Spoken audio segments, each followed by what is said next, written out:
This one will probably be controversial. I might even lose some friends over it. Not even kidding.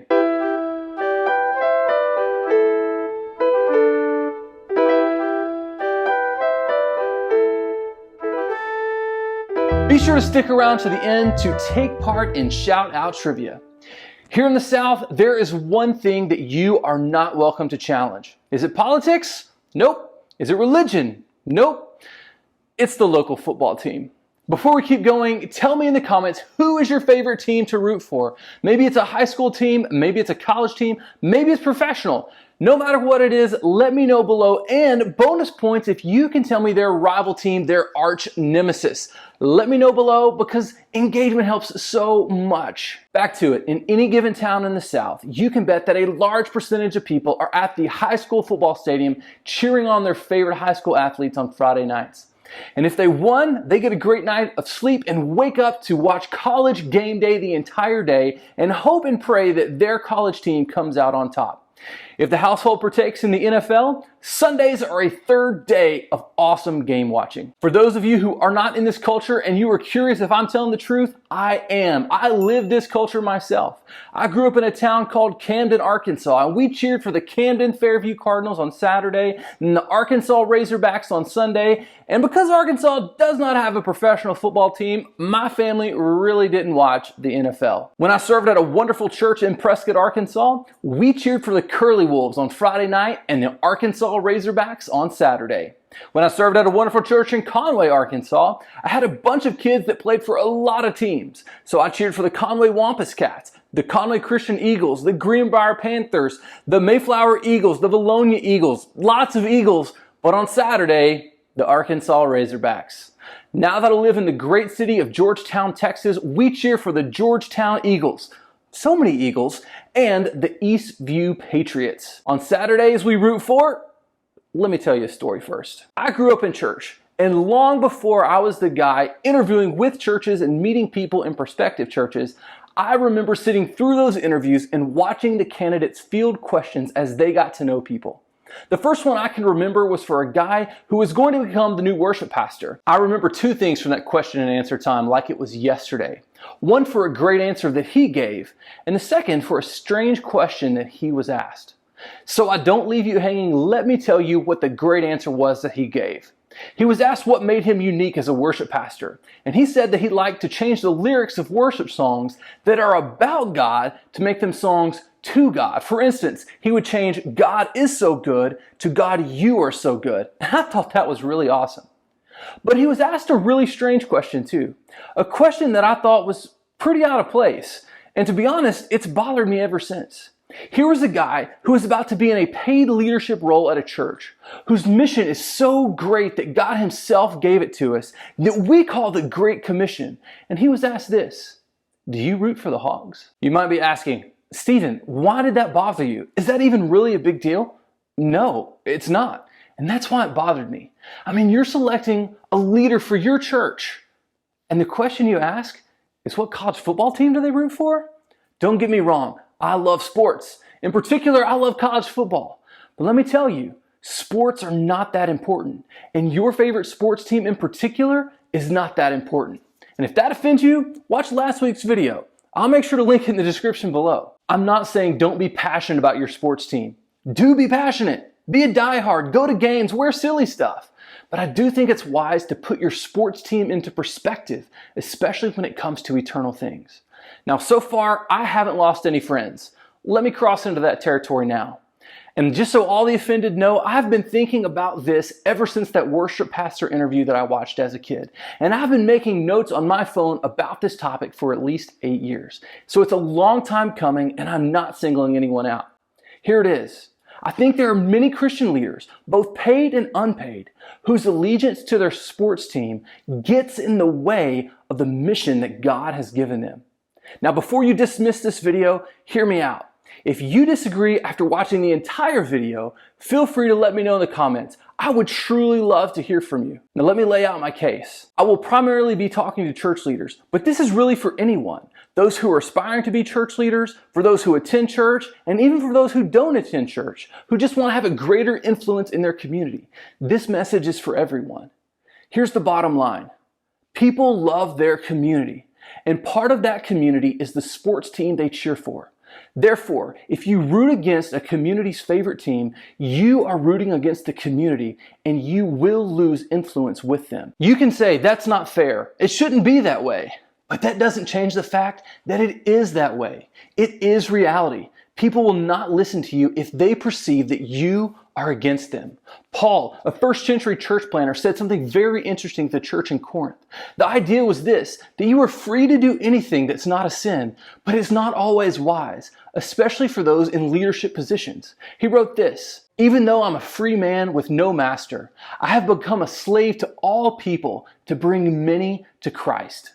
When I was with the Jews, I lived like a Jew to bring the Jews to Christ. When I was with those who followed the Jewish law, I too lived under that law. Even though I am not subject to the law, I did this so that I could bring to Christ those who are under the law. When I'm with the Gentiles who do not follow the Jewish law, I too live apart from that law, so I can bring them to Christ. But I do not ignore the law of God.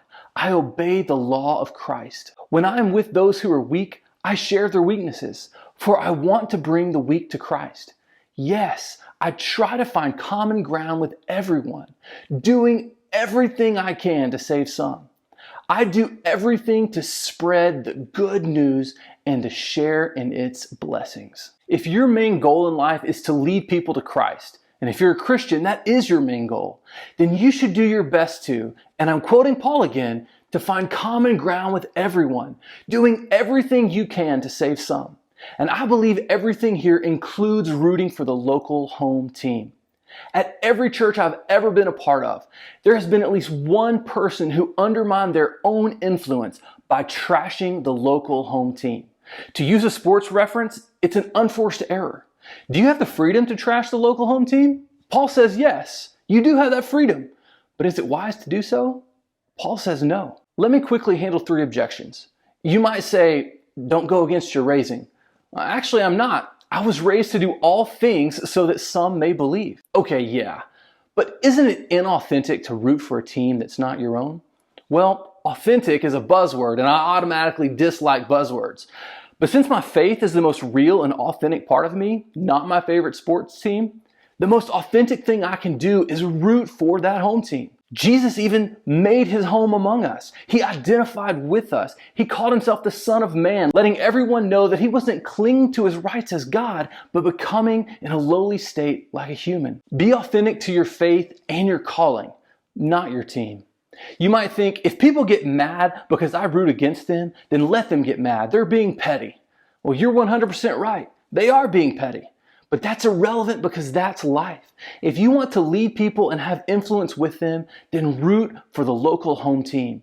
Think about it like this. If you needed your air conditioning repaired and it was down between a company who had the logo of your favorite sports team on the advertisement and then another equally good company that had a logo of your team's rival on it, which one would you choose? People can be petty, so make adjustments. So what do I propose you do? Root for the local home team. Then your influence won't be dull due to an unforced error. It may even be enhanced by your mature decision. When I was in Prescott, I rooted against people that I knew when they played Camden Harmony Grove, another high school in my area. When I was in Conway, there was a real possibility that my high school, Camden Fairview, would play the local Greenbrier Panthers in the state playoffs. When I was asked what I would do, people were shocked when I said I would be cheering for the Panthers that night. Not only were they shocked, but my influence with them rose. That was the moment that they knew I was really one of them. One of the best things that you can do when you move to a new place is buy a shirt for the local sports team and be seen wearing it. That's when you can become a true member of the community. If you can't bring yourself to root for the local home team, certainly do not root against them. If you can't be positive, then don't be negative. If you can't say something nice, don't say nothing at all. If you are negative, you are torpedoing yourself and damaging your own reputation with the people you claim to serve. It is possible to be for your team and not against the home team at the same time. Last thing, you can root for multiple teams.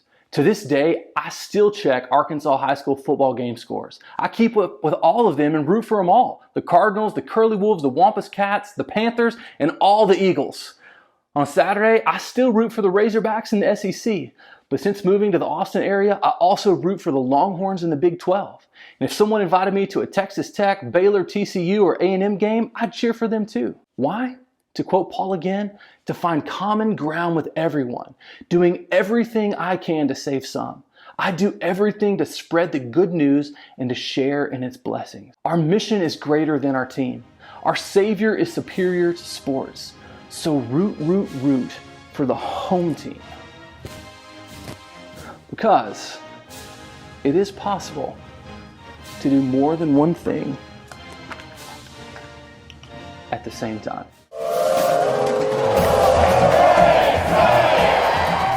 I hope you were encouraged by this video. If you were, would you consider sharing it? And subscribe so that you can catch the next one when it drops on Tuesday. And if what I said was whack, let me know in the comments below. Again, I would love to hear from you. Before we end, shout out to two people. For the first time, we have two winners, Lori Dial and Andy Comer. Andy said the answer I had in mind, but Lori's answer was also correct. The question was, which Roman emperor ended state-sponsored persecution of Christians? I was looking for Constantine, who legalized Christianity in 313 AD, but Galerius ended the persecution with a dictate 2 years earlier. Two sides of the same coin, so shout out to Lori and Andy for their trivia win. Now here's this week's question. We quoted from Paul's first letter to Corinth. How many letters did Paul write to the church in Corinth? Let me know in the comments below and you could get the shout out in next week's video. See you next Tuesday. Grace and peace.